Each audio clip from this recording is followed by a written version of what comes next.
What's going on? You're in the Beat Sessions. I'm your host, Mitchell Weary. It's Friday, September 30th. I hope you've all had a lovely week, and the magic day is upon us. This is arguably the biggest album release day of the year. So many new records hitting the shelves of your local record stores. We have alternative rock, hip hop, metal to talk about, jazz, blues, and even Bjork. Literally, a little bit of everything is available to us this weekend, and we're excited to cover as much of that as we possibly can here on the channel for you in the coming week. But if you follow this channel and if you know me, you've probably guessed who we're going to lead things off with this week. We got to talk about the Yeah Yeah Yeahs and this new record, Cool It Down. This is the band's fifth studio album and their follow-up to 2013's Mosquito. And after almost a decade, it is so good to have Karen O and Nick Zinner and Brian Chase back. One of my favorite bands. This outfit, an incredible band and part of an incredible movement that's seen in New York in the early 2000s. Think of Interpol, The Strokes, TV on the Radio, which Dave Satek is back aboard on this thing, helping with production and songwriting. He's been a pretty consistent figure in the studio with this band over the years. So I like that consistency, like that he's helping out with this record. Love the title. It's taken from the name of the Velvet Underground song, Cool It Down. That's on the album Loaded, which was their last record put out in 1970. So another nod to that New York movement, one that was a little earlier than that 2000s movement. But this band is phenomenal. This is arguably, just one of their best performances, given everything that's going on. Musically, I love the way that they're covering pretty much the whole spectrum of what they've done on their first four records. You get songs that create this just lovely ambient atmosphere, and then you have very guitar-driven hard rockin' tracks. And with 8 songs in 32 minutes, it's pretty remarkable what they're able to do in that span of time. There's so much going on in such a tight space. I think it's what makes this album so exceptional. It's kind of my beef too. After 9 years, I was hoping for maybe a little more, but you talk about that creative space. Karen O and the entire group, they talk about how when it comes to writing songs, they want to find themselves in an organic space. And I'm a big believer in that. I've mentioned it on the channel a number of times that artistic process shouldn't be forced. And so while it may have taken a number of years, a considerable number of years more than they would have liked, they're here. We have them.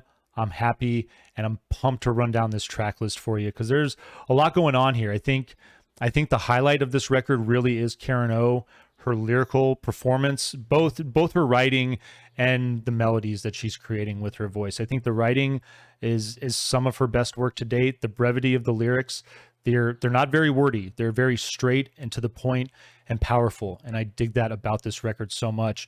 And the melodies that she's creating, you talk about the simplicity of the lyrics, and there's so many hooks on this record where she's just carrying one word and just letting that melody hold on the word. And it's lovely to listen to. It's definitely my favorite thing about this record, but it certainly does a nice job of just creating another dimension to lovely music. I think structurally the compositions on this record are a ton of fun to listen to. I think that no matter what's going on, whether it is a more driven rock and roll track or more of an ambient mid to low tempo song, they're just killing it in every single regard on this thing. And I'm so pleased that this is the beginning, I feel like, of the second phase of this band. And they were pretty prolific during that first phase of the band, 4 records within about a decade, probably about 11 years, I believe. So hopefully it doesn't take, another 9 years. I'm thinking that these guys probably have more songs lined up ready to roll. I could easily see another record within the next 2 to 3 years, and I'm hoping for it. I really do love this band, and especially Karen O. I think that they're just, rock and roll is a very male dominated scene, and it's fantastic to have strong, powerful women like her that just can just grab you. And I mean, everything she does, if you've seen her live or if you're just throwing on a record, I feel like she's one of those artists that from the moment she opens her mouth, she has that ability to just grab a hold of you and to just keep you drawn in. She's a very special artist for that reason. Spitting Off the Edge of the World featuring Perfume Genius is going to kick this thing off. Great track. Lethargic drums they're kind of just like lazy the way this tempo, this rhythm builds in the drums, but I love it. I love the big soaring atmosphere that's created in the song. Karen's voice enters, marvelous melody. Really dig the big chorus on this song. Lots of textures develop, and this thing does start to rock out a little bit. And I just dig the raw sound of this song, and I think it matches the brutality of the lyrics. There's a point in here where Karen O, I love Absolutely love this part of the song. She says, "Out comes the sun, never had no chance, nowhere to run. Mama, what have you done?" The song certainly focusing on environmental issues and where we've come. And I try not to focus too much on politics on the channel. Sometimes songs like these come up and they're just so powerful and to the point. And again, very just I love the brevity of these lines, how direct and powerful they are. And I got to say that yeah, if you want me to go there, the boomer generation, Karen's about 5 years older than I am roughly, so we're right around there in that same age group. But it's been disappointing watching that older generation spend the last 30 years selling us out to China, taking a budget surplus during the Clinton presidency, excuse me, and turning that into, what is it, like a $32 trillion deficit now? Whether it's Republicans or Democrats that were at the helm, this is a generational issue. These people have been in charge of our country for the last 30 years, and look what they've done. And now they're going to be the first people to sit and whine about it too, which is the most frustrating thing. And I'm going to leave you off with this. There was a gentleman in the bar the other night when I was working, and right in that age category, right in that age group, and instead of leaving me a nice tip, he left me a bunch of individually plastic wrapped jelly beans. They're the Jelly Belly kind. So A, they could have been like the toxic bad flavored ones that he just decided to like pull out and prank people with. Jelly beans are garbage, B. And the fact that you individually wrap them is such a massive middle finger to my generation and to our kids' generation. I don't have kids, but both my sisters do, and it's a concern of mine. The lack of care that this generation shows, and knowing that obviously plastic is very bad for the environment, and yet you still want to hand out individually wrapped plastic jelly beans. So yeah, I feel Karen on this song. To get to the point, I love the lyrics on this track. I love the statement that she's making throughout this entire album, and I think it's one that if it stirs the pot a little bit and if it makes you feel uneasy, good. That's the idea. She's trying to make you feel uneasy, and I think she's done a pretty damn good job of doing so. I will just leave that off on that. Excellent opening track. I love the message. I love the music.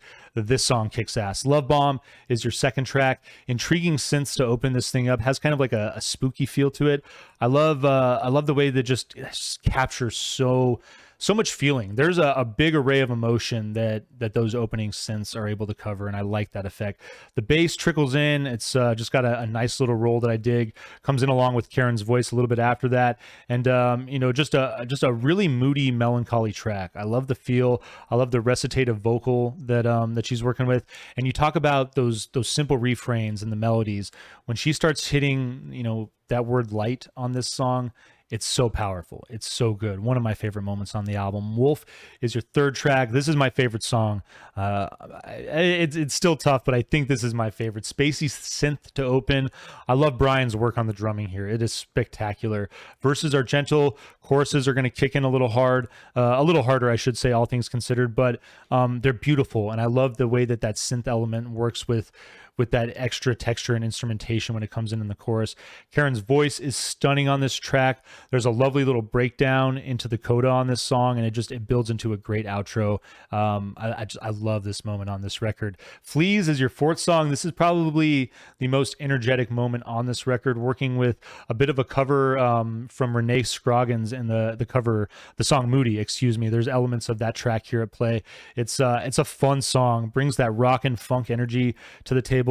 Solid drumming on this song, fuzzy guitars. The bass on this song is just ripping too. Absolutely love the work there. Burning is going to kick off your B-side. It's a great track. Love the piano and the soft rock feel to open up.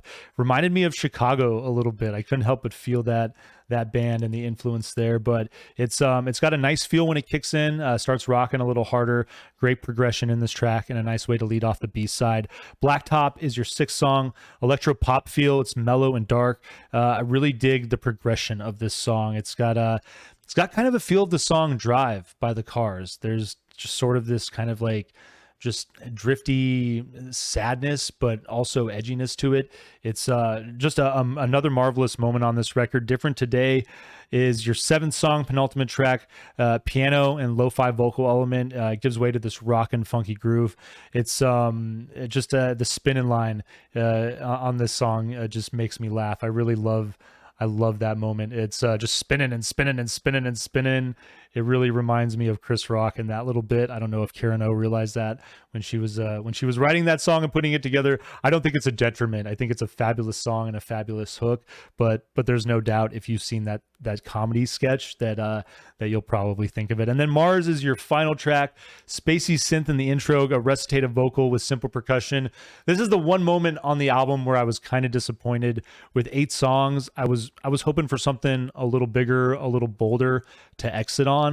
Given that there's a lot of bold statements made on this record, both musically but lyrically, I think Karen O is bringing the thunder, and these 3 together made a very powerful record and a powerful comeback.